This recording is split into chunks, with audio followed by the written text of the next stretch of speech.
Olá pessoal, tudo bem com vocês? Sejam todos muito bem-vindos aqui ao Clube dos Dividendos. Eu sou Bruno Mazzoni e hoje eu vou comentar muito sobre cenário macro e a construção do mesmo, utilizando a plataforma TradingView para você que investe em ações na Bolsa de Valores brasileira. Esse vídeo aqui tem como objetivo ajudá-lo, se iniciante, moderado ou já avançado, né, nos investimentos em renda variável. O intuito desse vídeo é ajudar você a construir o seu próprio cenário macro, tá? Utilizando indicadores que eu considero ser os mais importantes aqui, tá? Para a nossa Bolsa brasileira e tendo a visualização dos mesmos no gráfico. Então, o objetivo desse vídeo, pessoal, é compartilhar com vocês conhecimento de como achar os indicadores, como estudá-los e também compartilhar a minha opinião sobre os mesmos. Quais serão as pautas do vídeo de hoje? Pessoal, a gente vai falar sobre taxa básica de juros, a Selic, como encontrá-la e qual a minha opinião para ela. Hoje é dia 2 de novembro de 2023, então ótimo feriadão para todos. Comento sobre a minha perspectiva para a taxa básica de juros e também como encontrá-la no TradingView, que é a nossa base aqui desse vídeo, a plataforma gráfica TradingView, e todos os conteúdos aqui, todos os gráficos, pessoal, estão disponíveis na versão gratuita do TradingView.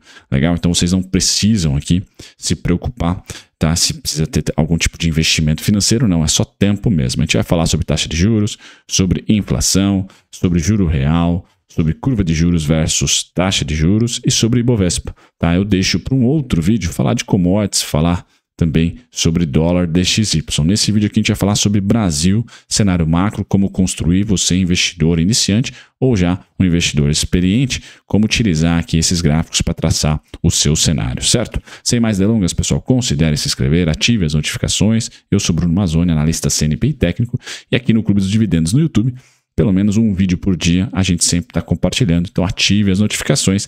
E se você é chegado em cenário macro, considere ali se inscrever e deixar o seu like já, tá? Bom, pessoal, a plataforma gráfica que eu vou utilizar é o br.tradingview.com. O link na descrição, eles são parceiros meus desde que eu me conheço por gente e tem versão gratuita. Tudo que eu vou utilizar aqui no vídeo está disponível na versão gratuita do TradingView, que é a plataforma gráfica de conteúdo também de mercado financeiro e de interação entre investidores. Esse é o TradingView. Bom, qual a primeira pauta, pessoal? Selic. O que eu vou trazer para vocês aqui? A Selic Nutella, ou seja, a Selic pós-plano real, a Selic em tendência de queda, como vocês estão vendo nesse gráfico de linha. Como encontrar a Selic no TradingView, pessoal? Basta digitar BRI INTR, tá? BRINTR, tá? Que é Brazilian ou Brazil Interest Rate, tá? Que é a taxa de interesse, que é a nossa Selic. Então basta você chegar no TradingView aqui, utilizar muito essa barra de pesquisa, tá? E digitar aí BRINTR, tá? Vai aparecer lá sem dúvida nenhuma. Assim, para a taxa de juros, será para todos os gráficos, pessoal, que eu vou mostrar, tá? Assim, eu não preciso colocar sempre para vocês. Venham aqui na lupinha, abram sua conta, venham na lupinha e digitem BRINTR, tá? Que é Brazil Interest Rate. Básico, manda bala, clica, abre o gráfico e você vai chegar em uma situação como essa. E agora, já falei para vocês como achar, o que eu tenho de cenário para a taxa de juros. Vocês perceberam aqui que a tendência é nítida, visual de queda, desde o plano real. Então nós temos aqui a taxa de juros saindo de 26%, 27% em 2000 a 2004, por exemplo, e hoje estamos negociando, ou melhor, né? Tivemos uma reunião do Copom ontem, dia 1º de novembro, e já estamos a 12,25 e chegamos a 13,75 no pico. E aqui no gráfico eu destaco para vocês os dois últimos grandes ciclos da taxa de juros Selic, justamente os seus picos, né? Que foi ali 2015 a 2016. Nós tivemos 14,25 por mais de um ano e acho que uma reunião, um ano e mais uma reunião de espera para o corte, para o primeiro corte, mas a manutenção foi ali próximo de um ano mais uma reunião. E desta vez, ou seja, no ano de 2022 a 2023, foi de fato um ano ali, né? De agosto a agosto, nós tivemos a manutenção da taxa de juros em 13,75. Então, olhar para o gráfico, a gente tira um pouco da emoção do que é uma reunião do Copom, do que representa a taxa de juros para a economia real e entra mais no pragmatismo comportamental e histórico da evolução dos juros brasileiro. E a gente pode dizer, sem sombras de dúvidas, que pós-plano real, nossa taxa de juros vem caindo. Nossa taxa de juros vem emitindo prêmios menores do que, por exemplo, no início da década dos anos 2000. Tá? E aqui eu trago a minha projeção para a direita do gráfico, pessoal, onde eu tenho para a taxa de juros um estacionamento do corte, não um corte de curtíssimo prazo, corte de curtíssimo prazo para 2024. Pessoal, a gente deve ter, infelizmente, um corte mais brando, porque a taxa de juros dos Estados Unidos está muito alta. Esse é um papo para um outro vídeo.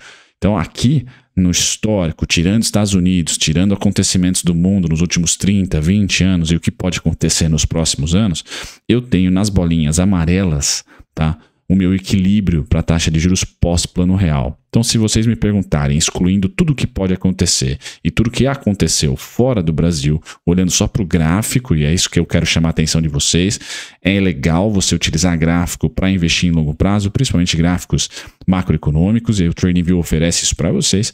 Eu tenho o cenário, as bolinhas amarelas, como sendo o grande, vamos dizer assim, o fim do ciclo de baixa atual e o equilíbrio para a nossa curva de juros, para a nossa taxa de juros, pós-plano real, que teria ali um teto em 8,75, tá? E um piso em 6,50.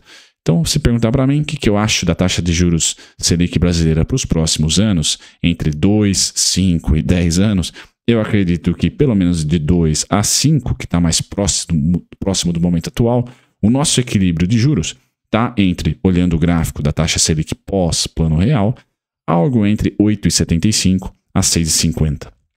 Essas seriam, então, os meus principais pontos, os meus principais alvos para a taxa Selic, tá? Que devem ser encontrados nos próximos anos, não necessariamente em 2024, muito pela dinâmica gringa. Eu vejo que o Fed Funds, a taxa de juros norte-americana, em 5,5%, não é brincadeira, a gente não vai conseguir emitir ali, não vai conseguir chegar numa Selic abaixo de 10 tão fácil no curtíssimo prazo, mas vejo que ao longo do prazo, talvez 2 ou mais anos, a gente possa atingir esses tais 8,75 a 6,50, que eu considero ser uma taxa de equilíbrio visto, tá? Estudando a amostra 2000 para cá, pós-plano real, que foi estrutural para a nossa economia. Legal? Então, se vocês perguntarem, pessoal, é isso que eu imagino. Não tenho um cenário de taxa de juros, por exemplo, fazendo máximas acima dos 13,75. Acho que nós chegamos ali em um patamar idêntico ou muito próximo de 2015 e 2016, que para nós, dentro do cenário que eu estudo, 2000 para frente, é um patamar que não se sustenta por muito tempo e começa já a bater na economia real, por exemplo, principalmente inflação. Tá? Porque a inflação também, pós-plano real, ela é volátil, tá? Ela é indexada ao dólar, ela tem problemas logísticos, vamos dizer assim, a inflação nossa não é a mesma inflação em todos os estados, é ainda um indicador muito falho para se dizer ali de todo o território brasileiro, mas é o indicador que nós seguimos. Qual é essa inflação, pessoal? Eu estou falando para vocês da inflação IPCA de 12 meses, o acumulado dos 12 meses, tá? Então, esse acumulado de 12 meses, basta vocês digitarem lá no TradingView, na barrinha de pesquisa, BRIRYY, BRIRYY, seria ali a pesquisa que você fará para o gráfico, e você vai abrir esse gráfico bonitão, e aí eu fiz os meus estudos, dizendo que a região verde pós-plano real é onde nós devemos esperar a inflação achar o seu topo, tá? Logo, podemos calibrar aí os aportes em IPCA+, os aportes em empresas que se beneficiam e que não se beneficiam da inflação, podemos construir um plano, tá, macroeconômico ali, um cenário macroeconômico, e a parte vermelha é a região onde estruturalmente a gente não consegue ceder, tá? Não consegue ceder e ficar por muito tempo abaixo dos 2,95. Então, não creio que a gente fique por muito tempo. Então, quanto acima dos 5,15, não creio que a gente perdure por muito tempo, tá? De maneira estrutural, tá? Então, no verde, lógico que é interessante investir em ativos conectados à inflação, só não é bacana você acelerar os investimentos, por exemplo, porque em algum momento a gente deve ter correção da inflação para baixo, e se esses ativos têm receita conectada à inflação, por exemplo, a gente provavelmente, quando a inflação estiver no verde, o juro vai estar subindo ou o juro já vai estar bem alto para combater a mesma. Então eu tenho nesse gráfico, né, a saída do emocional ali, da inflação, e também a desconexão, de certa maneira, com a economia real, e a gente mergulha no pragmatismo gráfico, né, no pragmatismo ali do histórico, da história. E a história pós-plano real, a gente tem uma inflação de maneira estrutural, tá, entre 5,15 e 8,95, uma inflação que está na banda superior da média ali da amostra 2000 a 2023. Assim como bateu 3%, pessoal, a gente não tende a ter uma inflação com vida fácil para baixo. E aí nós podemos justificar isso de diversas maneiras.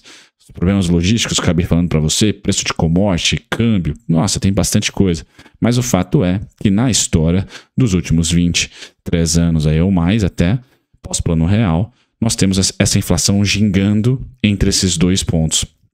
E aqui eu quero abrir uma questão para vocês, né?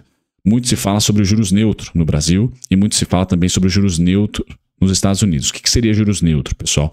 É o primeiro gráfico da nossa Selic, por exemplo, ancorado na inflação estrutural nossa, quanto que a Selic poderia ser e deveria ser maior do que os juros, a inflação, para que essa Selic maior que a inflação não batesse na economia real, ou seja, não retraísse a atividade econômica, mas também não a alimentasse, tá? Não seria expansionista, tá? Ou seja, o juros neutro é aquele que nem fere a economia real e nem a ajuda, tá? Muitos economistas estão falando aqui no Brasil que o juros neutro para a economia brasileira está entre 4%. Tá? O juros neutro real ali para a economia brasileira estaria em 4%, ou seja, IPCA de 12 meses aqui mais 4%. Tá? Se eu tenho que a inflação estrutural brasileira após plano real começa aos 5% ou aos 5,25% a estar, vamos dizer assim, mais próximo do seu teto do que do seu piso, o cenário mais pessimista que eu construiria então para uma Selic, para um fim de queda da Selic, acreditando então que os economistas vão ter a sua influência na política monetária com certeza, eu acredito então que 5,25 mais 4 dá 9,25. Tá? Então nós teríamos ali uma Selic nesse cenário, tá? Entre 9,25, 8,75, 9,25. Algo que entra, tá? Aqui no estudo também de uma, entre aspas, né, Selic neutra, que para mim é o de equilíbrio, melhor dizendo, que é o 8,75, entra nessa banda dos 8,75. Tá? Se você, ao estudar a inflação acumulada de 12 meses, pessoal, não estou falando a sua inflação que você me escuta, mas sim na sua região específica. Eu sei que é muito errático esse indicador, mas aqui no pragmatismo de quem formula a política, esse é o indicador que eles olham, né, o IPCA acumulado de 12 meses. Se você olha para esse gráfico e tem essa interpretação que eu estou tendo, que a partir do retângulo verde, a inflação não tende a continuar subindo e sim estabilizar ou até reverter ali de novo para os seus 5 e até, quem sabe, para os seus 3, tá? E aí a partir dos 3 reverter para os 5 e a gente tem essa inflação lateralizando e é muito bom, tá? Um amadurecimento da nossa inflação pós-plano real. Quem sabe daqui a 5, 10 anos nós temos essas bandas menores, então em vez de 3, 5 e 9, nós temos ali 3, 4,5, 6,5 e não mais 9. Tá? Então a tendência da inflação, na minha opinião, no Brasil, e torço para que em todos os países do mundo, tá? Conforme a gente vai se desenvolvendo, é o achatamento da variação da inflação, porque a inflação é aquele imposto escondido.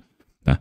Então, se você tem essa leitura hoje, e os economistas falam de um juro neutro no Brasil de 4, os mais pessimistas de 5, é você pegar aqui uma média desse gráfico da inflação acumulada e somar mais 5, você vai ter mais ou menos onde o BC tende a parar de cortar juros.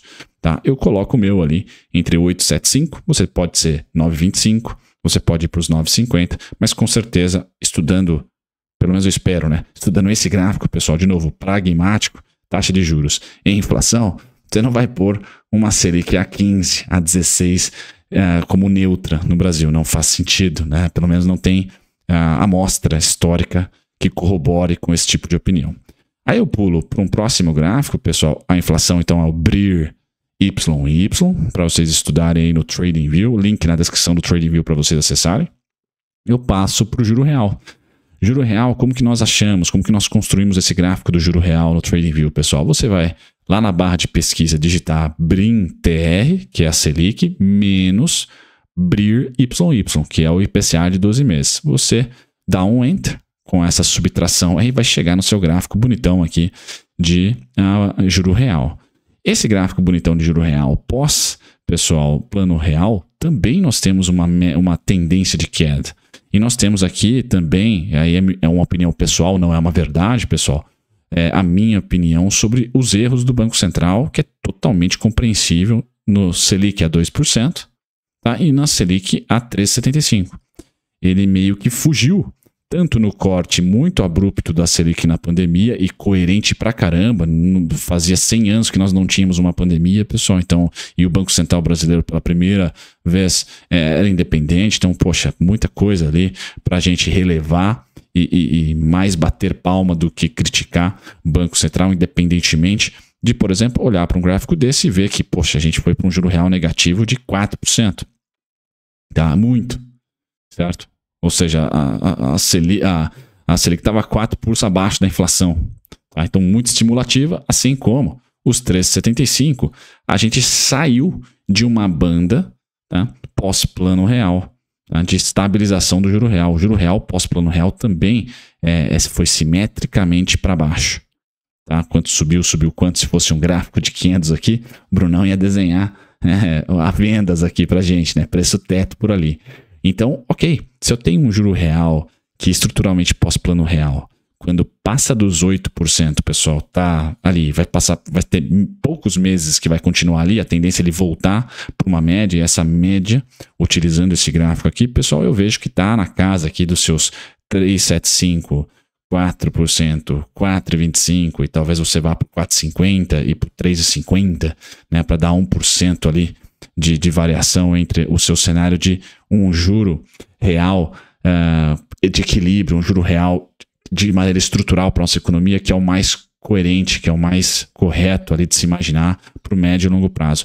E de novo, pessoal, um juro real de 4%, isso significa o quê? IPCA mais 4%, um juro real desse.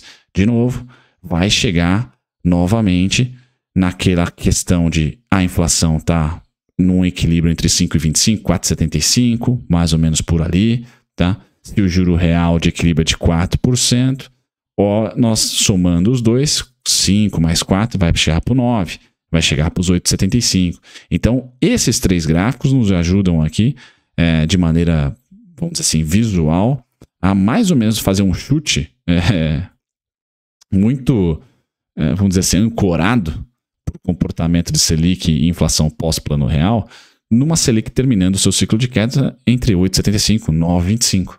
Tá? Quem está mais pessimista vai para os 9,50, quem está mais otimista talvez vá para os seus 8,50, mas me parece que os 8 e 9, 8 alto e 9 baixo, é mais ou menos ali o piso da Selic, se nós olharmos para o histórico macroeconômico entre esses dois principais indicadores. Não estou falando de taxa de desemprego, não estou falando de vários outros indicadores macroeconômicos, venda de varejo, construção de casas novas, etc. Tá? PNAD, CAGED.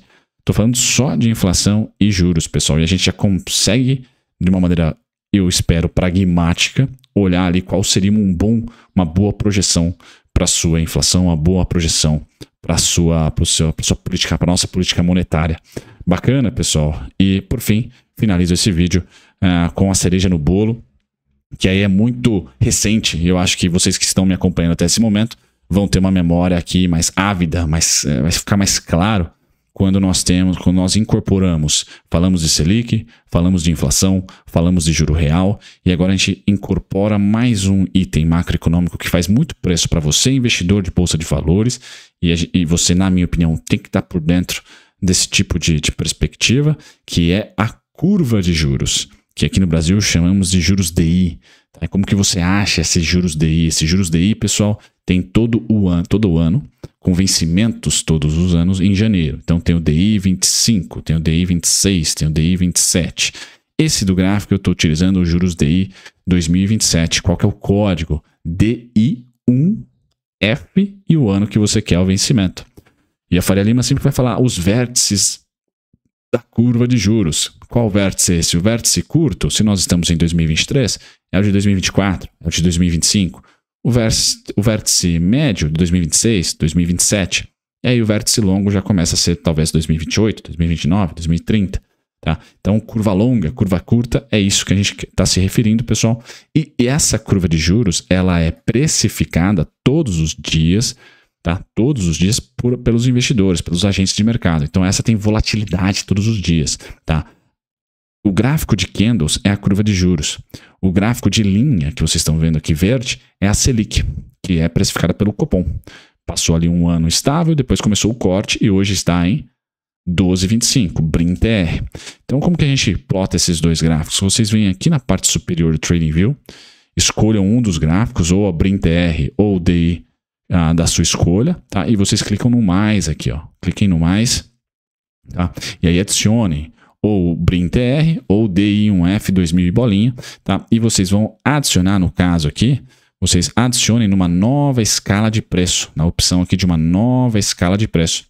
E se possível, cliquem na legenda aqui, ao lado direito, né? E coloquem todas as legendas em logaritmo e todas à direita, tá? Eu gosto sempre de mover as legendas aqui para a direita, certo? Para ficar, quando o percentual é o mesmo, né? O ativo é o mesmo, né? Derivado do mesmo ativo ali, Selic, curva de juros, as duas ficam à direita aqui, o gráfico fica bonitinho. E aí eu falei para vocês que a memória é mais recente, por quê? Nós tivemos em agosto o início do corte de juros.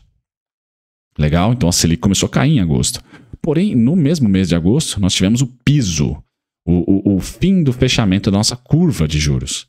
E a abertura da curva de juros ofuscou a queda da Selic até esse momento. O Ibovespa, vocês perceberam que ele não andou, tá, com a curva de juros. Não, ele está meio que lateral dentro do nosso cenário base. Espero ter gerado um valorzaço para vocês aqui, né? Tocou no 111,700, é a mínima ali, maravilha. Quem está acreditando na expansão está ali no desconto, na zona cinzinha. Mas, de fato, todo o mercado esperava que com o corte da Selic, iríamos lá para 130 mil pontos rapidinho. E não foi isso que aconteceu. O cenário externo foi o que corroborou para essa abertura de juros, sem dúvida nenhuma, mas é importante, e aí eu finalizo o vídeo aqui, vocês também acompanharem curva de juros para entender um pouquinho de cenário, de aceleração em renda variável, diminuição de aportes em renda variável, querer mais renda fixa, se é no CDI, se é na pré-fixada, se é no IPCA. Isso tudo vocês podem ver no gráfico de IPCA, no gráfico de juros real para renda fixa pré-fixada, no gráfico de curva de juros para o CDI e no gráfico de IPCA para o seu IPCA longa. Então tem todas as informações, na minha opinião, pessoal, para você, investidor iniciante ou já um pouco mais amadurecido na Bolsa de Valores, dentro de gráficos, visões pragmáticas de gráfico, para você construir o seu cenário macro. Macroeconomia é muito mais complexo do que isso. Eu não sou economista. Meu sonho é fazer uma faculdade de economia. Vamos ver se 2024 eu faço para gerar mais valor para vocês aqui no canal, né? Assim, vou falar com um pouco mais de propriedade, sendo um estudante de economia, pessoal. Mas eu deixo aqui a minha opinião, não é a verdade. Saber esses gráficos macros que eu acabei de comentar, entre aspas, macros, vai te dar pelo menos uma construção de cenário próprio, independente. Tá? E aí você corrobora com o seu economista que você mais gosta, com o seu analista que você mais gosta, com o seu youtuber que você mais gosta, enfim, jornalista, enfim, para também ajudar você na construção do seu cenário. E tudo isso, aqui eu faço merchan no final do vídeo, eu tenho um educacional, não faço muito merchan aqui no canal, é um patrocínio, né? Quem patrocina aqui fazendo a aquisição do MacroTrader é a maneira mais vocal de você ajudar o, entre aspas, trabalho que eu tenho aqui no YouTube. Quer saber um pouquinho mais? Fiquem à vontade, link na descrição. Inclusive esse vídeo aqui muito provavelmente vai ser incorporado lá no treinamento, porque acaba sendo um resumão aí de alguns itens, de alguns módulos que eu tenho aqui no treinamento, né, que vai desde Selic, inflação, ABC da renda fixa, setorização do B3, commodities, dólar, valuation, ABC da análise gráfica, criando sua tese, contabilidade para investidores com o meu amigo Igão, que é o meu contador pessoal de renda variável, e aí também o link do nosso grupo no Telegram. Certo? Merchan no fim do vídeo, pessoal, um grande abraço, até o próximo vídeo. Tchau, tchau.